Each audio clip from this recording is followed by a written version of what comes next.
La semana pasada estuvimos platicando acerca de cómo las esposas pueden vivir una vida de santidad y gozo, aun cuando están con un esposo incrédulo. Estuvimos hablando acerca de qué es lo que Dios demanda de la esposa como ayuda idónea y que en realidad demanda de todos nosotros como creyentes. Sí, pero específicamente veíamos cómo es que Dios demanda esto de la esposa como ayuda idónea. El día de hoy nos vamos a enfocar en el papel del esposo. Es un solo versículo. Si te fijaste, Pedro dedica 6 versículos a hablarle a la esposa y luego un solo versículo para hablar a los esposos. Sí, ya habíamos platicado un poco que Pedro lo hace así porque está hablando a la parte del matrimonio que generalmente es más vulnerable. Sí, porque está representando en esta dinámica la situación que la iglesia está viviendo. La iglesia está viviendo una situación de persecución y entonces es la parte vulnerable de la sociedad. Por eso Pedro dedica más versículos. Él no escribe versículos, pero dedica más letras, más palabras de su carta a las mujeres que a los hombres. Y sin embargo, en este solo versículo es suficiente lo que Pedro dice para confrontarnos y para llamarnos a todos los que estamos casados. Sí, para llamarnos al arrepentimiento y para llamarnos a la acción. Si no estás casado, sí, aún así esta porción es para ti porque eres parte de la iglesia. Si eres hombre y estás pensando en casarte en algún momento de tu vida, bueno, aquí tienes el objetivo. ¿A dónde deberías de llegar? ¿Qué es lo que deberías de buscar ser? Si eres mujer y no estás casada, aquí tienes un buen parámetro de lo que deberías de buscar en un hombre. ¿Sí? Si aún así Dios no te concede que te cases en ningún momento, esta porción sigue siendo para ti. Porque como ya dijimos, el matrimonio es un asunto de la iglesia. El matrimonio es un asunto de la iglesia. ¿Eres parte de la iglesia? Sí, en tu iglesia, en la congregación a la que perteneces, ¿hay matrimonios? Entonces esta porción es para ti, independientemente de que seas soltero, casado, te vayas o no te vayas a casar. Esta porción es para ti. Y entonces en esta porción, en este pequeño versículo, Dios a través de Pedro, nos da a los esposos 2 responsabilidades, 2 motivaciones. Sí. 2 responsabilidades, 2 motivaciones. Entonces vamos a ver las responsabilidades y luego las motivaciones. Primero la responsabilidad número 1. La responsabilidad primera es entender. Te fijas que el pasaje dice: ustedes maridos igualmente convivan de manera comprensiva con sus mujeres. Otra versión lo traduce como convivan con entendimiento con sus mujeres. Sí. La pregunta es, ¿qué es lo que el esposo debería de comprender? ¿Qué es lo que el esposo debería de entender? Cuando Pedro habla de entendimiento, ¿de qué está hablando? Y hay por lo menos 2 cosas a las que Pedro se está refiriendo aquí cuando habla de entender. ¿Sí? La primera es que el esposo debería de entender su función. ¿Sí? El esposo debería de entender su función. La semana pasada decíamos, la función de la esposa es ser ayuda idónea. ¿Sí? Si la esposa es ayuda idónea, entonces, ¿qué debería de ser el esposo? Efesios 5 dice, se lee Efesios 5, 23 y del 25 al 27. Porque el marido es cabeza de la mujer, así como Cristo es cabeza de la iglesia. Maridos, amen a sus mujeres, así como Cristo amó a la iglesia y se dio él mismo por ella, para santificarla, habiéndola purificado por el lavamiento del agua con la palabra, a fin de presentársela a sí mismo una iglesia en toda su gloria, sin que tenga mancha, ni arruga, ni cosa semejante, sino que fuera santa e inmaculada. Si la esposa es ayuda idónea, el esposo es, según Efesios 5, cabeza. El esposo es cabeza. Pero hay un patrón aquí que es importante que tú y yo notemos. Así como Cristo es la cabeza de la iglesia, el marido es la cabeza de la esposa. Sí. Quiero ser enfático aquí. Si te fijas, toda esta relación de cabeza y ayuda idónea, de liderazgo y sumisión, sucede dentro del matrimonio. Sí. La Biblia no llama a las mujeres a someterse a todos los hombres que hay en una congregación o en una iglesia. Esta es una dinámica que se da dentro del matrimonio. ¿Sí? Y entonces aquí el esposo está funcionando como cabeza. Y si tomamos este patrón, así como Cristo es la cabeza de la iglesia, creo que es bastante claro que ser cabeza no significa que lo que yo digo se hace. Ser cabeza no significa que en la casa mis chicharrones son los que truenan y yo mando y cuando yo digo, todo el mundo lo hace. Cuando estaba estudiando para esto, un pastor platicó que en su congregación había un hombre que literalmente le decía a su esposa que tenía que pedirle permiso para ir de un cuarto de la casa a otro. Incluso si eso era, voy al baño, la señora tenía que pedirle permiso al esposo, porque el esposo era la cabeza. ¿Sí? Eso es ridículo, es antibíblico. Eso no es lo que la Biblia está diciendo. Y sin embargo, esto se ha usado para llevarlo a extremos bastante mal. Y tú y yo tenemos entonces que tener cuidado de lo que la Biblia está diciendo. La Biblia está siendo clara, así como Cristo es la cabeza, el varón es la cabeza de su esposa. Y entonces la pregunta que deberíamos de hacernos es, ¿cómo es Cristo la cabeza? Cuando yo veo a Cristo como cabeza de la iglesia, ¿qué es lo que estoy viendo? ¿Sí? Cuando hablamos del hombre como cabeza, entonces estamos hablando de que el hombre ha sido llamado a servir y cuidar. Un esposo es un siervo que ama, sustenta, nutre y se sacrifica por su esposa. ¿Sí? Un esposo, nota esto, es un siervo que ama, sustenta, nutre y se sacrifica por su esposa.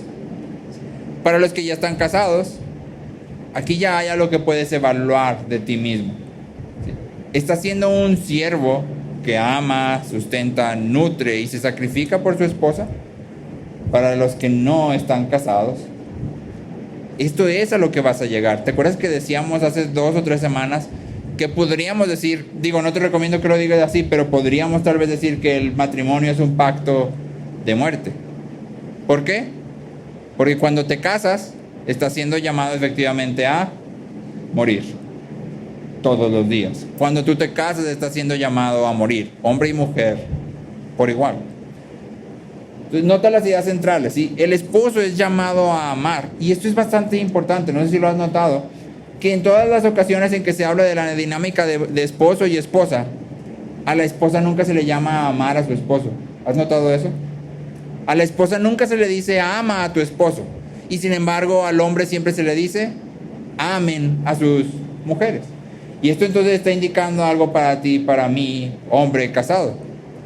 El amor dentro del matrimonio, el cultivar el amor dentro del matrimonio es una responsabilidad primeramente del hombre. Claro que la mujer también manifiesta amor, está implícito ahí. Pero si yo digo es que en mi matrimonio como que le falta amor, ¿de quién es la responsabilidad primaria? Mía como hombre. Yo debo de tomar la iniciativa de cultivar el amor en mi matrimonio.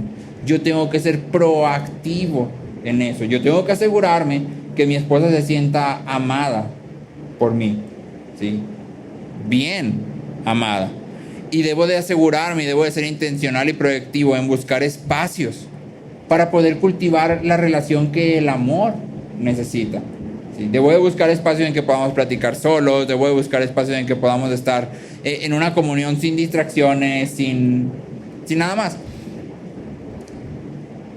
Franci y yo tenemos nuestro martes, decimos otros martes de novios, es el día que salimos. Pero pasa algo que a veces tenemos que tener cuidado con ella y conmigo. Nos gusta mucho el cine. Y entonces vamos al cine frecuentemente. El cine es un lugar padre para ir. Bueno, a mí me gusta. Pero no es un buen lugar para cultivar una relación. ¿Por qué no? Porque en el cine no platicas. Si platicas en el cine, pues ya mejor no vayas al cine, vete a un café. Y entonces tenemos que tener cuidado aún en eso. No es simplemente, no, sí, mira cómo estoy teniendo tiempo yo con mi esposa, todos los martes nos vamos al cine. Ok, sí, pero no es el punto.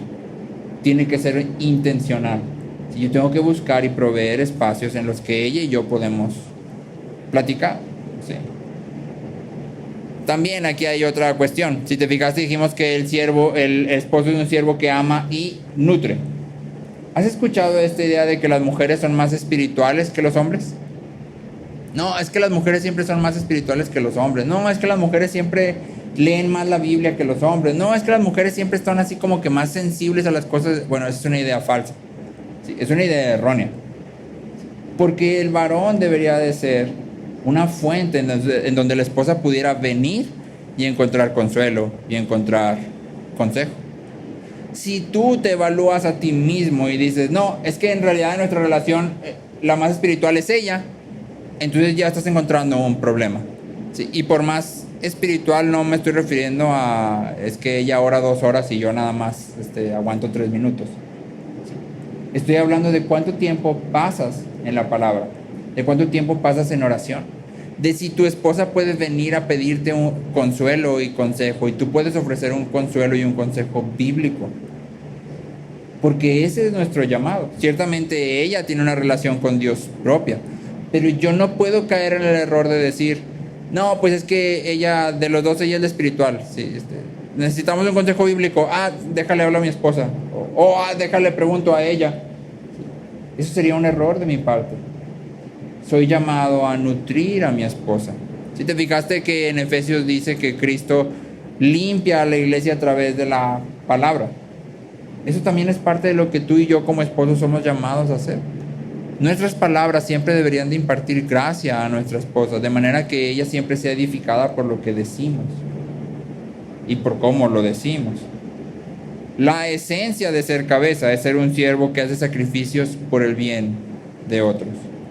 La esencia de ser cabeza es ser un siervo que hace sacrificios por el bien de otros. Eso es lo que Cristo modela para nosotros. Cristo es la cabeza de la iglesia y podemos ver que Cristo, Pablo dice en Corintios, ustedes conocen la gracia del Señor Jesucristo, que siendo rico se hizo pobre para que ustedes fuesen enriquecidos. Esa es la esencia de ser cabeza. Si tú dices yo soy la cabeza del hogar, significa que el primero en morir todos los días eres tú, porque eres la cabeza del hogar. Tú eres quien debe de sacrificarse. ¿Qué deberías de sacrificar? Todo. Si sacrifica tus horas de sueño.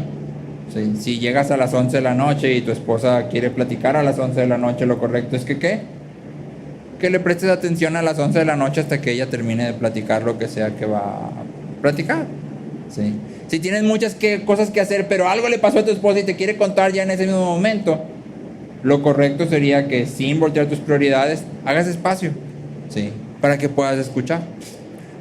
Sacrifica tus sueños, porque muchas veces perseguimos nuestros sueños como hombres pensando que lo que necesito para ser feliz es la realización profesional, alcanzar un sueldo tal, alcanzar un puesto tal. Y entonces ya no tengo tiempo para dedicarle a mi esposa, ya no tengo tiempo para escucharla, estoy súper estresado con el trabajo, no ando de ánimos, ¿sí? Llegas a la casa y estás muy cansado y lo único que quieres es descansar, pero se te olvida que tu esposa también está ahí y también está trabajando aunque no vaya a algún lado a trabajar, y que en la casa vives tú también. Eso implica entonces que los trastes también son tu responsabilidad, barrer también es tu responsabilidad, trapear también es tu responsabilidad, ¿sí? Lavar la ropa también. Y yo debería de ser proactivo en decir, ¿cómo puedo ayudarte? ¿Cómo puedo aligerar tu carga? ¿Qué puedo hacer yo para que tú estés mejor? ¿Cómo puedo manifestarte mi amor? Hay un poema escrito por una señora que dice, amo los abrazos, amo los besos, pero lo que más amo son la ayuda con los trastes. Es la ayuda con los trastes. Y lo que está manifestando ahí no es, esa es mi máxima manifestación de amor, es, sí, abrazos y besos son una manifestación de amor, pero también manifiestas amor cuando haces cosas que a nadie le gusta hacer y que se tienen que hacer. Y entonces la pregunta aquí para todos nosotros como esposos es, ¿estás sacrificándote por tu esposa? ¿Estás sacrificando tu tiempo En nuestra cultura existe el tiempo para mí mismo, ¿sí? Y creemos que el tiempo para mí mismo es necesario porque ahí es donde nos desplayamos y descansamos. Y se nos olvida que Dios nos ha dado ciertos roles. Y es al interactuar en ese rol que voy a encontrar satisfacción, ¿sí? No es cuando yo digo, es que necesito mi tiempo de mí mismo, entonces los jueves en la noche tiempo de hombre, me voy a ir y no voy a saber nada de mi familia porque es mi tiempo de mí mismo. Ahí no vas a encontrar satisfacción. Satisfacción vas a encontrar cuando llegues a tu casa y te comportes como un esposo y como un padre que Dios ha llamado a ser un esposo y un padre. Ahí está la verdadera satisfacción, ¿sí? ¿Es malo salir con tus amigos? No, sal con ellos. Pero no veas eso como tu escape de todo lo demás. No necesito escapar de aquello a lo que Dios me ha llamado. Porque en aquello que Dios me ha llamado, ahí al hacer eso voy a encontrar gozo verdadero. Pregunta para los esposos: ¿cómo estás en estas áreas? ¿Cómo estás en esta cuestión de sacrificarte por tu esposo? Pregunta para los que no están casados: ¿estás dispuesto a sacrificarte por la persona con la que te cases? ¿Estás dispuesto a sacrificar todo? Y cuando digo todo es todo, todo, porque cuando tú te casas tus prioridades ya cambian. Si antes tu prioridad era ser rico y tener un casononón y un carro bien padre, cuando te cases tu prioridad es tu esposa. Y si tu esposa dice, bueno, es que a mí esa casononón que tú quieres a mí no me gusta, ¿qué crees que va a pasar muy seguramente? ¿O qué crees que debería de pasar? Pues ese casononón, fíjate que a mí me dejó de gustar ayer. Justo ahorita que lo dices, a mí ya no me gustaba. Sí, de hecho, ya ahorita que lo pienso bien, no está tan padre. Porque Pablo dice, el casado se preocupa de agradar a su esposa. Se preocupa de agradar a su esposa. Y eso nos lleva a la segunda cosa que un hombre debería de entender. La segunda cosa que un esposo debería entender es a su esposa. El esposo debería de entender a su esposa. Los esposos deben de dejar de vivir en ignorancia de los problemas, de los deseos, de las necesidades, de los anhelos, de los miedos de sus esposas. ¿Sí? En nuestra cultura existe no, es que una mujer no hay que entenderla, hay que amarla. Falso. Dios te llama a entender a tu esposa. ¿Sí? No es opcional, deberías de entenderla. ¿Sí? Deberías de dedicarte a ella. Y por eso ahorita decíamos en Corintios, Pablo dice, el casado se preocupa de agradar a su esposa. Y ahí hay dos palabras claves: se preocupa. ¿Qué haces cuando algo te preocupa?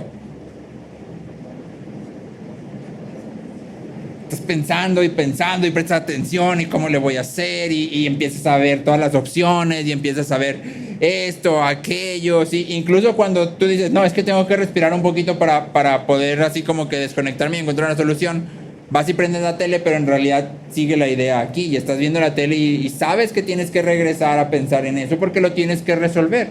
Y entonces lo primero se preocupa y lo segundo es por agradar a su esposa. No por cambiar a su esposa, no por nada más darle por su lado a su esposa, no porque ya su esposa deje de decirle lo que él ya no quiere que le diga, sino por agradar a su esposa. El casado se preocupa por agradar a su esposa. ¿Alguna vez has platicado con alguien, con un hombre, al que le preguntas, oye, ¿cómo estás? Y luego él te dice, no, bien, todo bien, tranquilo. Y luego le preguntas a la esposa 5 minutos después, ¿cómo estás? Y la esposa empieza a decir, no, estamos bien mal, es que me siento así, y está pasando esto, y está pasando aquello, y siento que ya no puedo.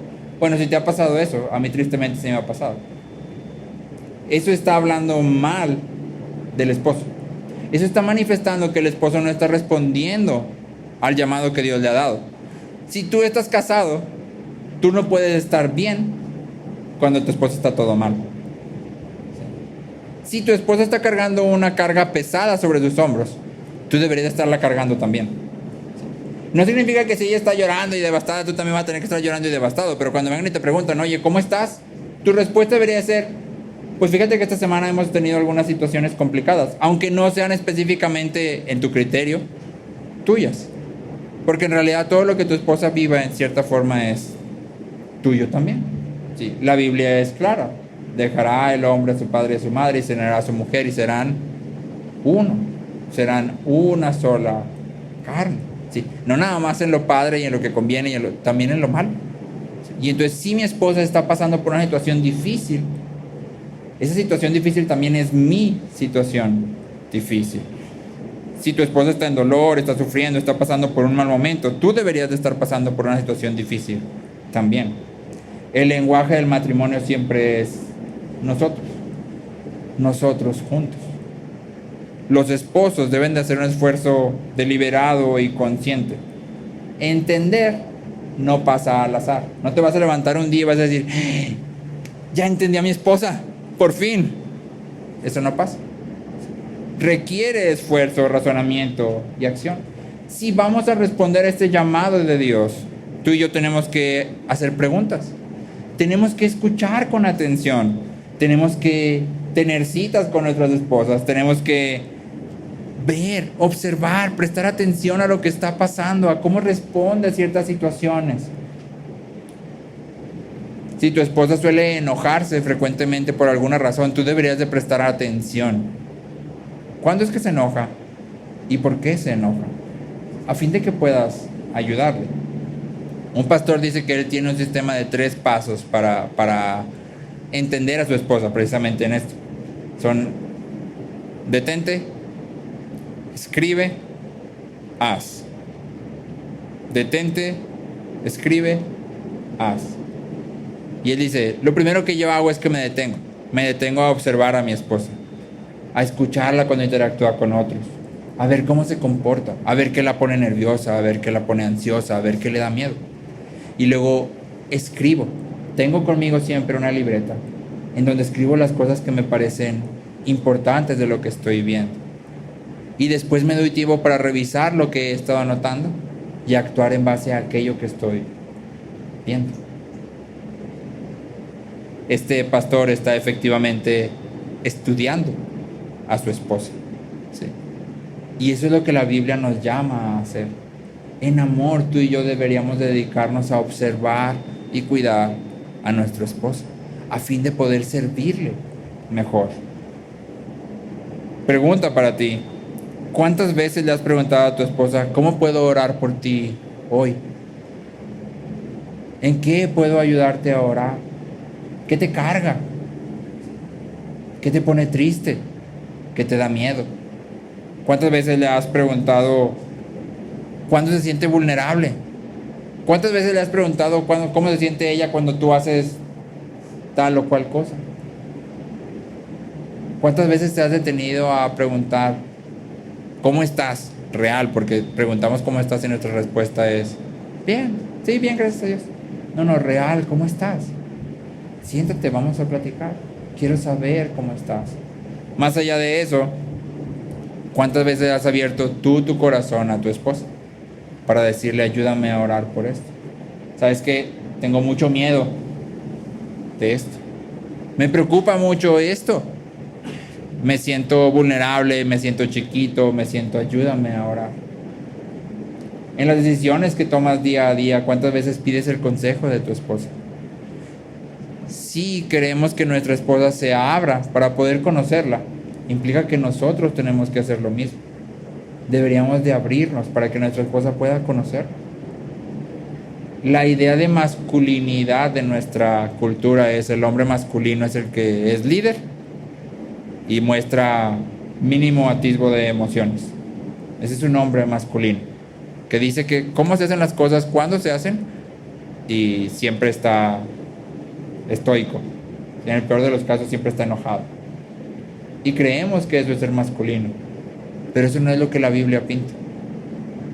La Biblia nos llama como esposos a ser en realidad gentiles y a manifestar nuestro amor hacia nuestra esposa. Un esposo va a entender a su esposa solo al estudiarla cuidadosamente mediante el acto de darse a ella en amor. ¿Quieres entender a tu esposa? Necesitas entregarte a ella en amor.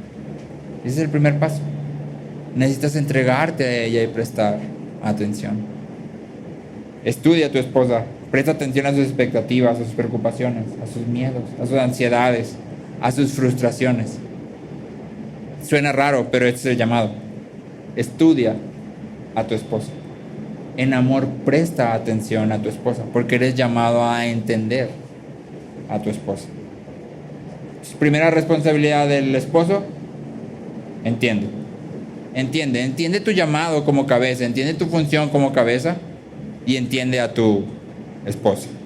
Segunda responsabilidad: honra. Aquí llegamos a la idea del vaso más frágil. Pedro dice, dándole honor, como con un vaso más frágil, puesto que es mujer, dándole honor, ¿sí? Como un vaso más frágil. Es importante decir que Pedro no dice que la mujer sea un vaso más frágil porque sea por naturaleza más débil. Yo conozco varias mujeres fuertotas que sí me ganan. Sí. No soy el hombre más fuerte. Y con facilidad hay varias mujeres que pudieran ganarme en venciditas, en deportes. La idea no es aquí que el hombre siempre es más fuerte que la mujer. La idea es que por naturaleza, de manera normal, un hombre y una mujer en mismas condiciones físicas, de ejercicio y todo, el hombre sería generalmente más fuerte. El hombre sería generalmente más fuerte. Y es por eso que cuando tú ves las competencias, por ejemplo las competencias olímpicas, hombres y mujeres no compiten entre ellos. ¿Sí? No sé si viste hace poco esta cuestión de que estaban luchando para que los hombres que se declaraban mujeres compitieran contra otras mujeres. ¿Sí? Y hubo un caso muy sonado de un hombre que logró entrar, él se identificaba como mujer, a una competencia de natación. ¿Qué crees que pasó? Ganó todo. Ganó todo. ¿Sí? Tú lo veías y claramente era un hombre. ¿Sí? O sea, lo veías y tenía brazos de hombre, espalda de hombre, o sea, evidentemente iba a ganar todo. ¿Sí? Y lo que hicieron las autoridades fue decir, ¿sabes qué? Pues que no. Tú te puedes identificar como tú quieras, pero sigues siendo un hombre, tienes la complexión de un hombre, es imposible competir contra ti siendo una mujer. ¿Sí? Invalidaron todas sus victorias y las que quedó en segundo lugar ganó el primer lugar. ¿Sí? Y esa es la idea de lo que Pedro está diciendo aquí, de manera general, no siempre. ¿Sí? El hombre sería más fuerte que la mujer en condiciones similares, iguales. Pero también hay otra cuestión aquí. Y puede ser que Pedro esté más bien hablando de esto. Cuando Pedro habla de un vaso más frágil, implica entonces que el hombre también es un vaso. ¿Sí? Él está diciendo, tú eres un vaso y la mujer es un vaso, pero más frágil. Más adelante vamos a ver que Pedro retoma esta analogía del vaso para hablar acerca de que la gloria de Dios habita en nosotros, el poder de Dios ha sido dado a nosotros para vivir como deberíamos de vivir. Y entonces lo que Pedro está diciendo es, en la dinámica de esposos, la mujer cuando se casa voluntariamente decide someterse al hombre y eso la pone en una posición más vulnerable que al hombre. Y entonces Pedro reconoce esto y dice, la mujer es un vaso más frágil porque voluntariamente ha decidido someterse al hombre, que en la mayoría de las situaciones implicaría que está en una situación más vulnerable, una situación en desventaja. Y entonces Pedro dice, ¿qué debería de hacer el hombre? ¿Cuál es la idea general de esto? La idea general es, Dios te llama a cuidar a tu esposa como un vaso más frágil. ¿Sí? ¿Has visto en las películas los jarrones Ming?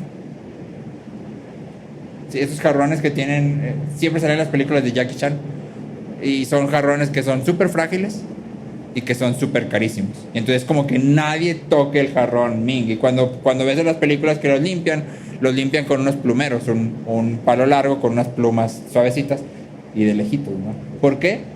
Porque el jarrón Ming es frágil y se tiene que tratar con cuidado. La idea es esa. Nuestras esposas deberían de ser tratadas con delicadeza y con atención. Nuestras esposas deberían de ser tratadas con delicadeza y con atención. Colosenses 3:19 dice, maridos, amen a sus mujeres y no sean ásperos con ellas. Amen a sus mujeres y no sean ásperos con ellas. Pregunta para todos los esposos. ¿Cómo son tus palabras para tu esposa? ¿Cómo es tu lenguaje corporal? Porque a lo mejor tus palabras suenan aceptables, pero lo dices con una cara enojada, con el ceño fruncido, lo dices en sarcasmo, lo dices volteando los ojos. ¿Te burlas de tu esposa? Espero que para este punto haya quedado muy claro para todos nosotros que en realidad la carrilla a la que estamos muy acostumbrados no contribuye nada bueno. No hay nada que salvarle a la carrilla. Burlarse de otros siempre es dañino y siempre está atentando contra la imagen de Dios en el otro. Y es algo que todos tenemos que aprender. En nuestra cultura es algo que está muy enraizado y tenemos que sacarlo de nosotros.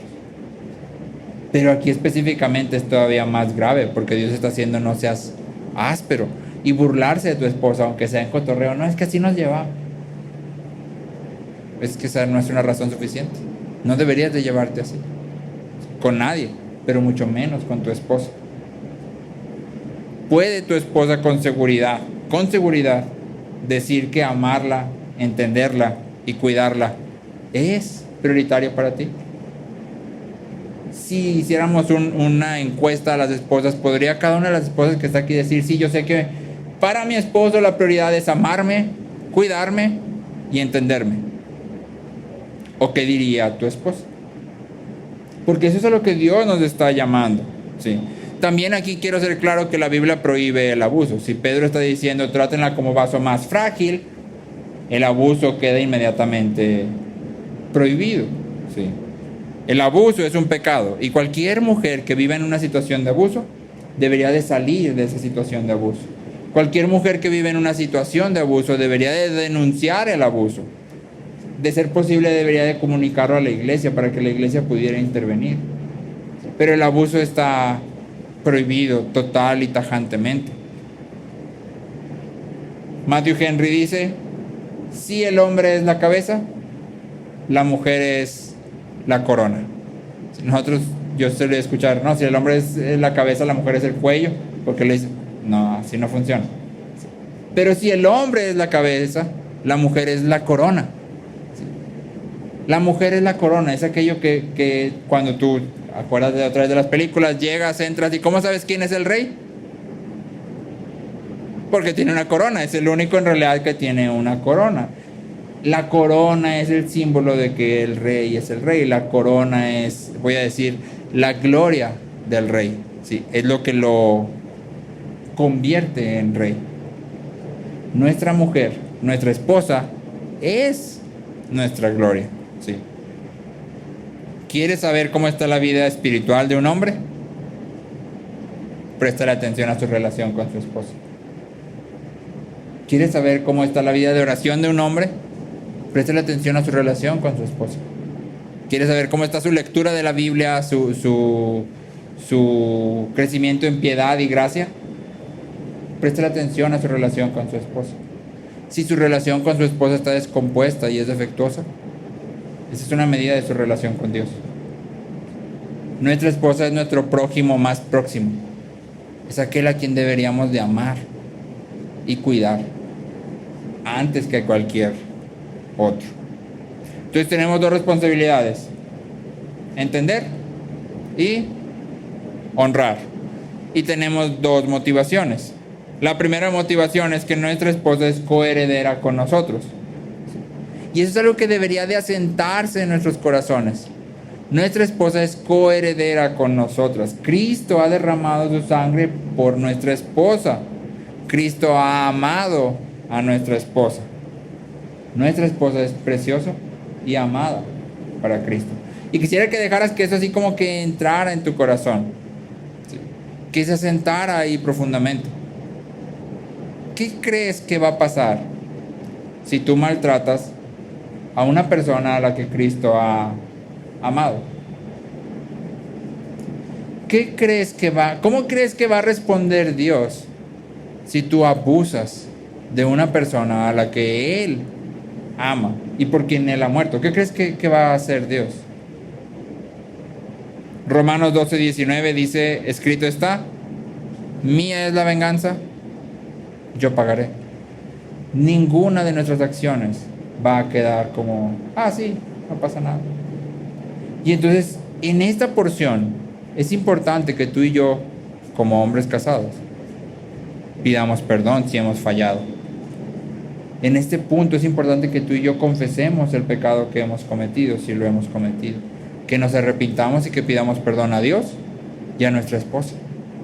Perdóname porque no he hecho esto que Dios claramente me está llamando a hacer.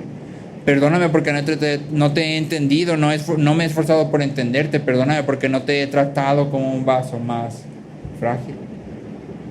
Perdóname porque no he considerado que tú eres coheredera conmigo. Perdóname por todas las veces que me he burlado de ti, que me he reído de ti. Perdóname. Porque no debería de hacerlo. Perdón. si no estás cuidando, sustentando, nutriendo a tu esposa, hoy es un buen día. De hecho, este es el mejor día porque lo estás escuchando, para pedir perdón, para arrepentirte y para hacer lo que tienes que hacer, sea en el área en la que sea que tengas que crecer. Este es un buen día para hacerlo. Este es el mejor día. Primera motivación: nuestras esposas son coherederas con nosotros. Segunda motivación: Pedro termina diciendo: ustedes, maridos, igualmente convivan de manera comprensiva con sus mujeres como con un vaso más frágil, puesto que es mujer, dándole honor por ser heredera como ustedes de la gracia de la vida, para que sus oraciones no sean estorbadas. Para que sus oraciones no sean estorbadas. Esta es la segunda motivación. Si alguna vez como hombre has sentido que Dios no escucha tus oraciones, o que a lo mejor sí las escucha pero te está ignorando totalmente porque no te responde absolutamente nada, ¿sí? Este es un buen lugar para comenzar a examinar tu vida. En realidad Pedro no nos dice cómo es que nuestras oraciones son estorbadas, no nos explica la dinámica de cómo es que son estorbadas, pero es claro que son estorbadas. Tal vez hay tres formas en las que tal vez esto podría suceder. La primera puede ser que es porque ya que hay conflicto, esposo y esposa no están en comunión y por lo tanto no pueden orar juntos. Y esa sería una forma en que las oraciones son estorbadas. ¿Sí? Podría ser.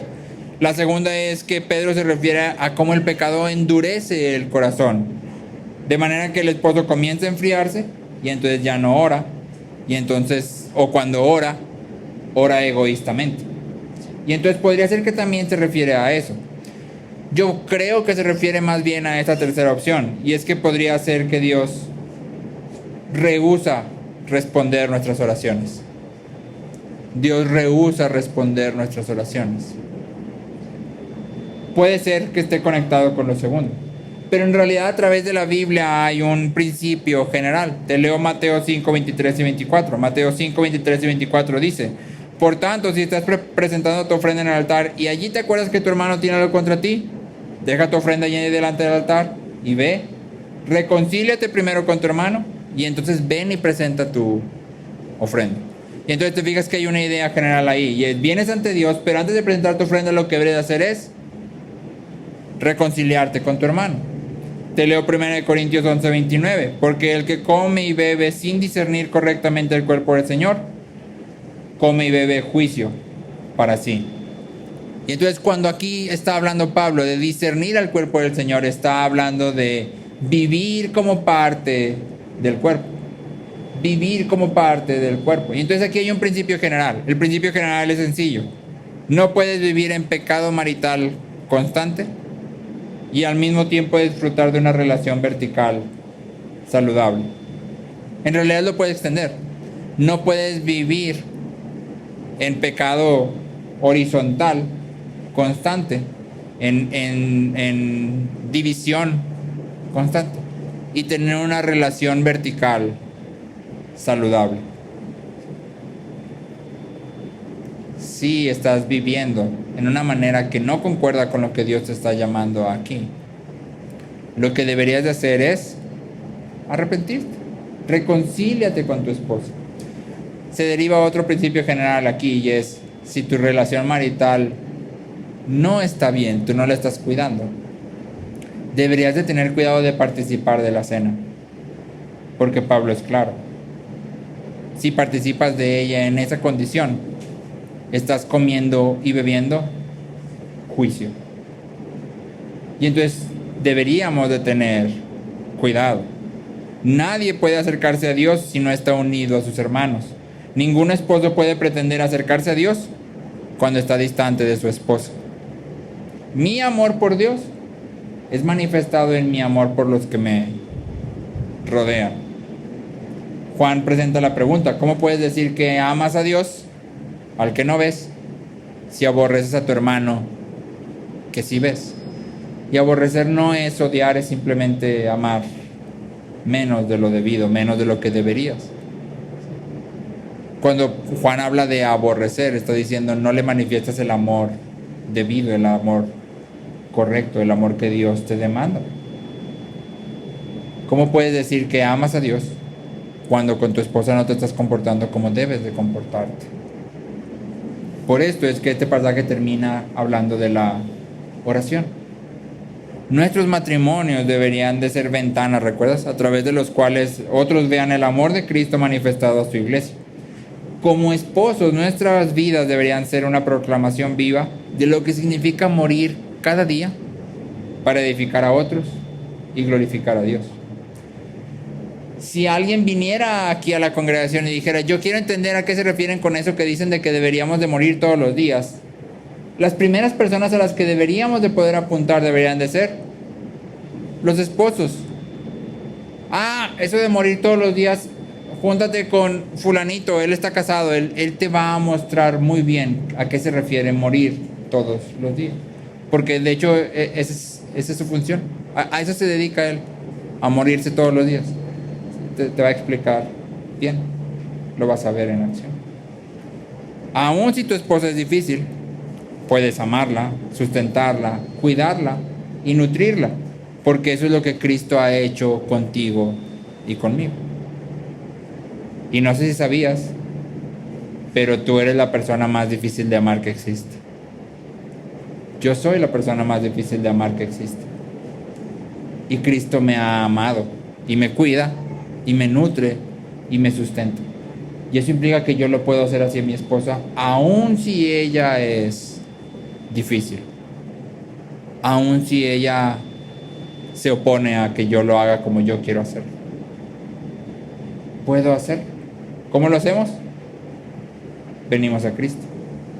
Venimos a Cristo y vemos lo que Él ha hecho por nosotros y reconocemos nuestro pecado y reconocemos nuestra maldad y luego seguimos sus pasos y vamos y morimos junto con Él para junto con Él vivir. Y ese es el llamado de Pedro para todos los esposos. Es el llamado de Pedro para todos los hombres que están contemplando o piensan en algún momento casarse. El llamado es ven y muere. Ese es el llamado. Ven y muere, ven y sacrifícate por tu esposa a fin de que ella sea edificada, a fin de que ella sea cuidada y nutrida. Si no lo estás haciendo, toma un tiempo para pedirle perdón a tu esposa y empieza a hacerlo.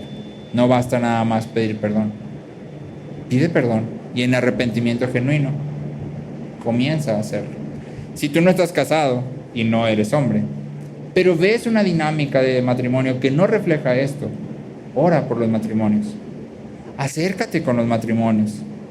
Busca maneras de ayudarles y de que ellos puedan cultivar esta actividad. ¿Sí?